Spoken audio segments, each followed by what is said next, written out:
So let me just go ahead and make this quick little comment real quick about these game corporations getting one over on the gamers, even though gaming nowadays is not really for gamers, it's for consumers that are gamers. Sort of. Guys, Dragon's Dogma literally just came out, and as you can already see, it's sitting at a mostly negative from 14,000 people who bought the game currently on PC. I mean, let's not even mention the DRM, which has been proven numerous times to make the performance of the game run very slow or run very poorly because they are worried about these anti-piracy freaking cheats or hacks, even though the piracy doesn't really hurt the game because people still buy the game on the PC market. We're gonna also talk about how the performance is also doing very bad because of the DRM, but game companies have put it in because they feel like this small portion of people that pirate the games is gonna make the performance for everybody else bad on the PC side. But right now, Dragon's Dogma 2, the latest Capcom game, is sitting at a mostly negative on Steam. Yet you probably had some people on the console side that probably have really enjoyed this game, but a lot of them don't even realize like how much 30 FPS is hurting or is preventing games from being more bigger than what they should be. The whole Dragon's Dogma is not doing so well right now on the PC side, and no, it's not because of the piracy.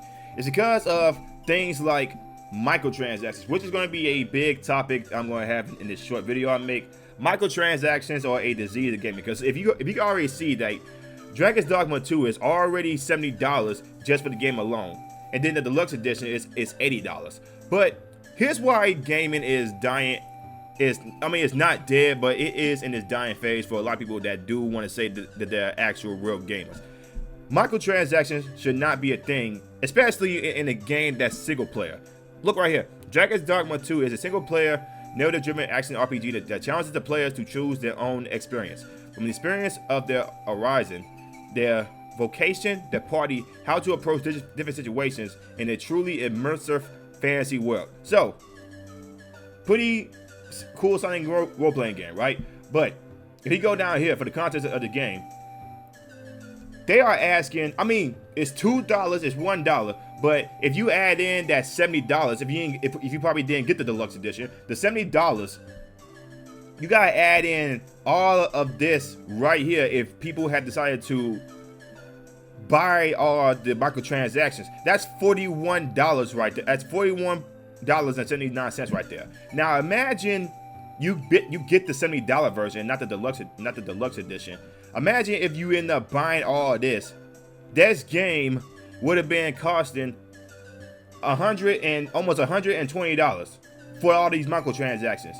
Now, I made a little comment on social media earlier saying like microtransactions are a disease for gaming. Some individual like Coach Eastwood, right? He says, he doesn't really see the problems of these microtransactions. You want to know what the microtransactions main problem is? It's gonna have gaming companies increase their prices for games and say it's microtransactions. So the game itself, the standard edition, is $70, right? If you are one of those individuals that bought the full-fledged microtransactions right here for $41.79, that's nearly $120 right there. This is the main problem with microtransactions, and I'm gonna be one of those individuals that say microtransactions are a disease to freaking gaming, because if the game is not really complete, why even put these in the first place? You wanna know why? Because this is a way for gaming companies to get more of a buck out of certain players. This is the main problem with microtransactions. It's a disease for the consumers, not the gamers, because the gamers will buy anything. Look at Call of Duty, right? You got Call of Duty, even though the game has been doing piss poor the last 4 or 5 years, they put in microtransactions for skins, guns, all these other stuff, but it doesn't make the experience more better. Yeah, it may be fun for certain people, but when pertaining to if these skins or guns or anything else that may be of the sort will make it more fun to play, a lot of people don't really care about these. They just want to get online and just get their KD up. But the microtransactions for gaming companies, even though this game is looking at a mostly negative of all time, from 14,000 people who bought the game currently, you'll be spending almost $120,000. Now let's go ahead and check out the reviews for this game. Hey Capcom, you can purchase a good review DLC for $1.99. See, people are on PC are already calling out the microtransactions. Was putting together a compatibility guide for playing the game on the Linux Steam Deck, which required me to use Proton versions. Apparently, each of these counted as an individual PC and triggered the Nouveau tamper protection. Now I can't play at all on any of my systems for the crime of trying to get help more users enjoy the game. And this is a guy that purchased the game, right? This is a guy that purchased the game. So these the Nouveau doesn't hurt the people that pirate games. It hurts the people that actually pay for the game. And even though piracy is a small portion of gaming, now these companies want it's mostly Capcom, want to act like it's a big issue, even though it's not, because they still make their sales. Resident Evil 4 has sold 7 million copies on all platforms, including the PC. But apparently, you got the Nouveau is hurting people's experiences. Characters stuck in the floor can't reload as it autosaved. Can't delete character and make a new one off to a really bad start. Edit, I fixed it. Delete the most recent ones. For me, it was the top 3. Then go back to Steam and disable cloud storage. I hope this helps, lads. I really want to like this game. I played the original on the PS3. I bought Dark Horizon on PS3 when it came out. I got it again on PC, and I was hyped when it was fully announced. I expected jank. I expected some performance issues, but nothing that couldn't be handled with some tweaking of the settings.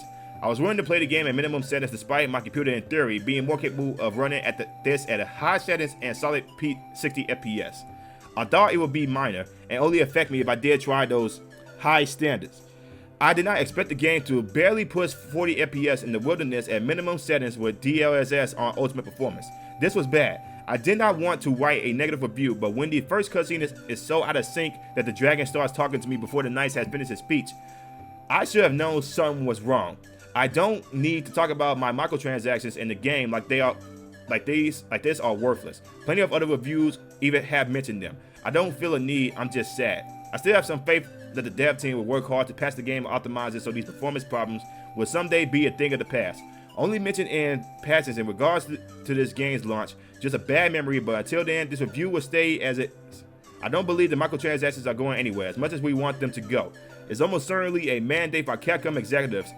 Mainly, it's not just Capcom, it's also a whole bunch of other executives as well. Whether it be EA, whether it be Activision, any one of these games, or game companies. And if Itsuno had to say, he wouldn't want them either. You can't blame developers for bad performance and optimization, but the only people who deserve your deserve your ear for the microtransactions are the businessmen, not the hardworking men and women who tried their best to get this game to where it currently is, even if it is a performance nightmare. So, you got a whole bunch of people talking about the performance because of the Nouveau, and also the microtransactions are a bad thing on the gaming side. But this is one of the main problems with freaking a lot of these game companies nowadays. It's mainly for consumers that play games and not actual gamers themselves that just want to enjoy the game without having to get like microtransactions. This is where gaming companies are smart, right? Because they know some people will gonna be like, hey, I don't got time to want to get all these in-game unlocks. But so let me just go in and give them some money, which is where they push this whole microtransactions thing going on. And people buy it. People buy it. But that's the problem. Microtransactions are a disease to gaming. It should be about you actually grinding and getting all these achievements yourself instead of having to pay the companies to give it to you. But people don't want to take the time playing games. They just want to, ease their way into it. The whole, just play the game and you'll get all the achievements. That thing is done now. It's dead. It's been dead for years since microtransactions have become a thing in gaming. But like I said, guys, I would say this till I'm blue in the face. Microtransactions are a disease to gaming.